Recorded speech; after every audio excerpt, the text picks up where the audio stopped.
गौरव हिमालय पास के छोटे से गांव में रहता था। उसके गांव के आसपास घना जंगल था और एक छोटी सी नदी भी पास थी। रात को जंगलों में घूमने वाली आत्माओं और भूतों की कहानियों को सुनते सुनते गौरव बड़ा हुआ था। एक दिन गौरव के दोस्तों ने उसे गांव की सीमा के बाहर एक पुराने सुनसान घर पर जाने के लिए उकसाया। उनके दोस्तों ने कहा कि उस घर में कई साल पहले मौत हुई थी, एक महिला की भूत घूमती है। उसने अपने दोस्तों की बात मान ली और उस घर में जाने के लिए राजी हो गया। जब गौरव घर के पास पहुंचा, तब उसे बहुत ठंड लग रही थी।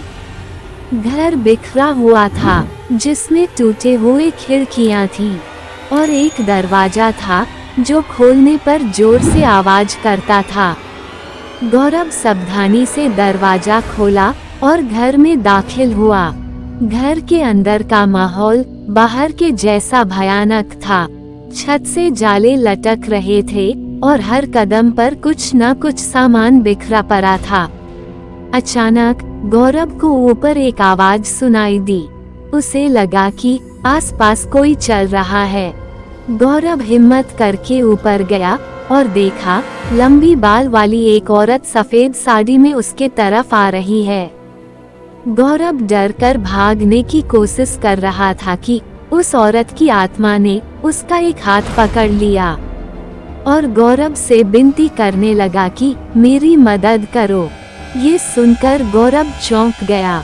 उस औरत ने कहा कि वह घरेलू हिंसा का शिकार हुई है और उसके पति ने उसकी हत्या करके इसी जंगल में दफना दिया है और तब से उसकी आत्मा इस घर में कैद हो गई है।